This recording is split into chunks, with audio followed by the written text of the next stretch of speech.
latin scire, qui veut dire savoir. Le mot conscience désigne alors le savoir avec, c'est-à-dire la connaissance intégrée, intuitive, intérieure, qui s'opposerait à la science conçue comme connaissance éclatée, discursive, extérieure. Le mot conscience est utilisé dans deux acceptions différentes.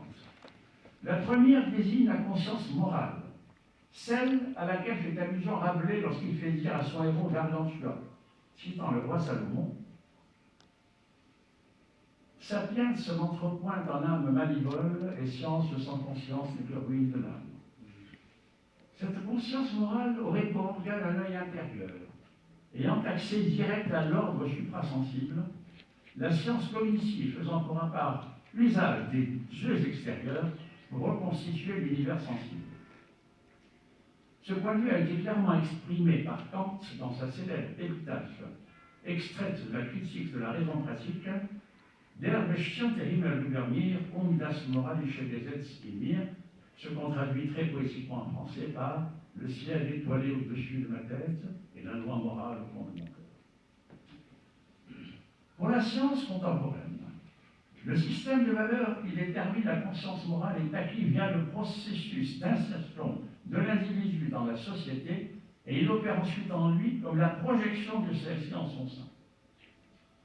Pour Marx, ce n'est pas la conscience de l'homme qui détermine son existence sociale, c'est au contraire son existence sociale qui détermine sa conscience. Pour Freud, la conscience morale n'est que la manifestation consciente du surmoi, cette instance inconsciente de l'appareil psychique qui se différencie du moi par identification de l'enfant à son éducateur. Pour la science traditionnelle qui s'intéresse davantage à l'esprit caché sous la lettre et voit le monde phénoménal comme la manifestation sensible du monde nouménal au sens de Kant, le corps social joue un rôle de relais entre l'individu isolé et la transcendance divine. Alors, ce qui est en bas rejoint ce qui est en haut, comme dans l'échelle de Jacob, et la vox populi devient la vox dei. Dans la tradition judéo-chrétienne, la conscience du juste peut chercher sa source plus profond encore, et en venir à contester un décret social, ce qu'aurait refusé Socrate, qui a accepté le jugement de la cité en vivant la civile, voire un décret divin, ce qu'aurait refusé Mahomet, pour qui la soumission totale à Dieu et la règle. Par exemple, Abraham qui marchande avec Yahvé la destruction de Sodome et Gomorrhe, pied à pied. Jacob qui arrache à Élohim au lieu de Jabbok, le glorieux nom d'Israël qui veut dire Dieu habitait avec. Job qui interpelle du fond de sa désolation le Tout-Puissant en disant que le juge panique, etc. Et Jésus, proclamant au temple, le Fils de l'homme et maître du sabbat, sont des exemples limites de cet humanisme volontariste. Il y a d'autres exemples qui ont joué un grand rôle dans l'histoire, par exemple Guillaume de Conquérant, dont je vous parlerai si j'ai le temps pendant la discussion. La seconde acception du terme conscience désigne la conscience cognitive que la langue anglaise dénomme consciousness pour la distinguer de la conscience morale conscience. C'est à cette conscience cognitive, comme pendant de la science objective, qu'il est fait allusion dans l'appellation du colloque de Cordoue, science et conscience, qui joue sur l'ambiguïté de sa connotation avec l'expression ciblée de Rabelais où il s'agissait de conscience morale. Tout ça s'est résumé dans cette petite transparente.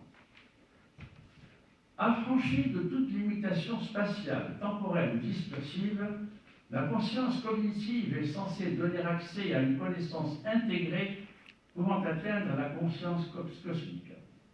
Pour y accéder, la méditation individuelle l'emporte sur la prière collective, l'éveil intérieur sur jusqu'au nirvana, sur l'action humanitaire, la Teresa, ou l'immersion à la divinité sur l'identification au prochain.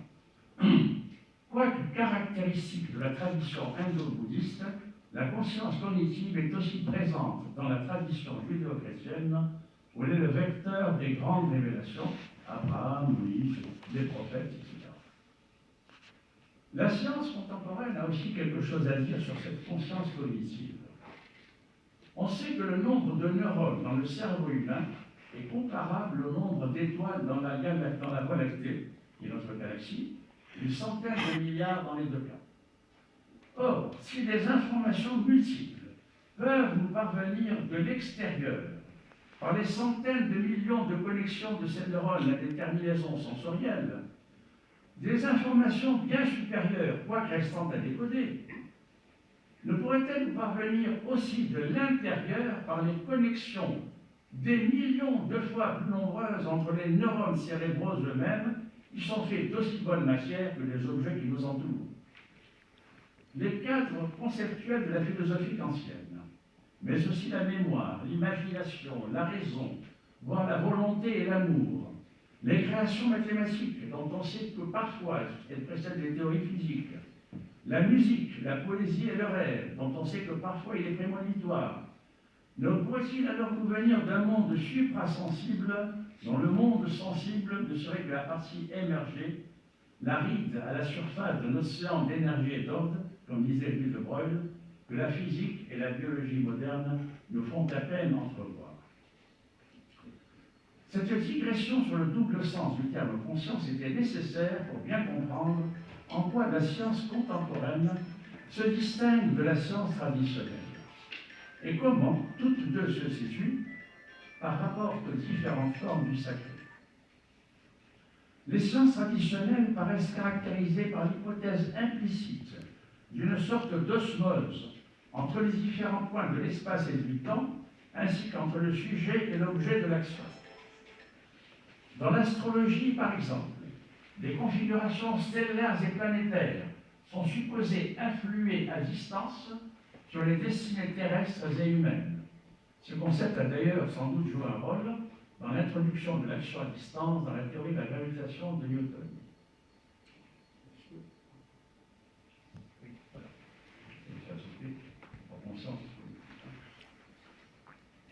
Dans l'alchimie, d'autre part, l'opérateur est censé agir sur lui-même au fur et à mesure qu'il modifie son matériau.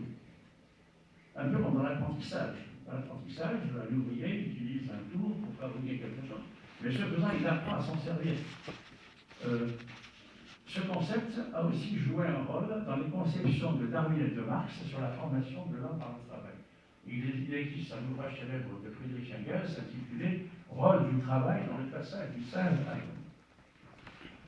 Dans les techniques magiques, enfin, l'opérateur cherche à agir sur le monde externe, et notamment l'humain, en omettant ou en rajoutant des termes dans la séquence naturelle esprit-corps, corps-esprit. Par exemple, mon esprit me fait parler, vos oreilles entendent ce que je dis, que votre esprit interprète. Mais je ne peux pas transmettre directement ma pensée. La transmission de pensée, c'est une science traditionnelle, ce n'est pas une science objective, ça fait partie de l'ancien monde. Alors les techniques d'envoûtement, etc., ça va avec. L'idée que l'on puisse deviner le passé ou lire l'avenir.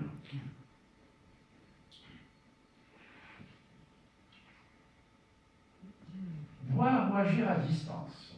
Connaître ou influencer la pensée d'autrui sans le truchement de moyens matériels implique une vision du monde holistique et, en dernière analyse, panthéiste. C'est vrai qu'Einstein déclarait qu'il croyait aux dieux panthéistes de Spinoza, suivi en cela par les cosmologistes évoqués par Raymond Bouillet dans son fameux ouvrage La gnose de Princeton.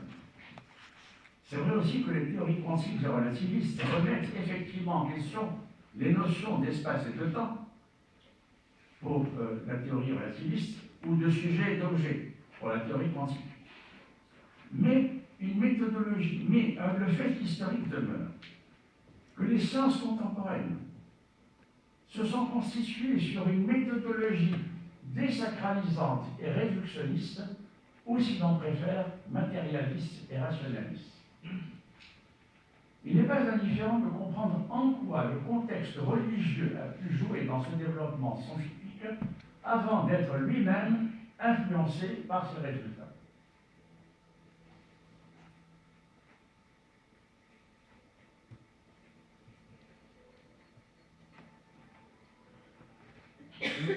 Il est temps maintenant de définir le terme religion.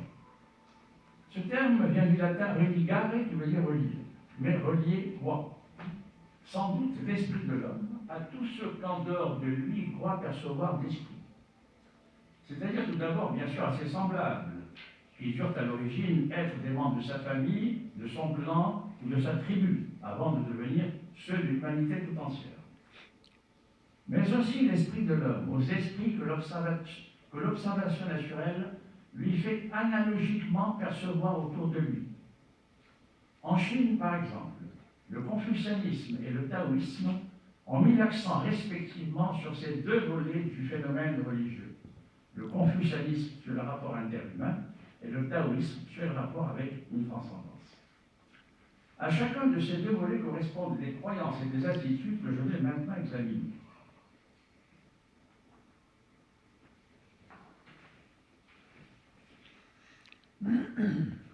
Dans la relation de l'homme à ses semblables, je distinguerai deux types d'attitudes. L'attitude de type institutionnel, où la communauté pose sa règle aux individus, même objecteurs, et dont le calimite est le totalitarisme sous toutes ses formes. Et l'attitude de type contractuel, où les rapports entre individus sont régis par des accords mutuels, et dont le calimite est l'anarchisme au sens large. Selon cette définition, je prends des exemples. Le rapport d'un conscrit à l'armée, à l'époque où le service militaire obligatoire existait, serait de type institutionnel, tandis que celui de l'engagé dans la Légion serait de type contractuel. On peut y entrer ou pas, et si on y entre, on signe un contrat. Dans les sociétés médiévales, l'adhésion à la religion dominante était plutôt de type institutionnel, alors que l'entrée dans un ordre monastique était de type contractuel. On pouvait y entrer ou pas, et si on entrait, on suivait la règle. On peut dire aussi que la société française a évolué dans un sens plus institutionnel sous Philippe le Bel, alors qu'avec Jean Santerre, la société anglaise évoluait dans un sens plus contractuel.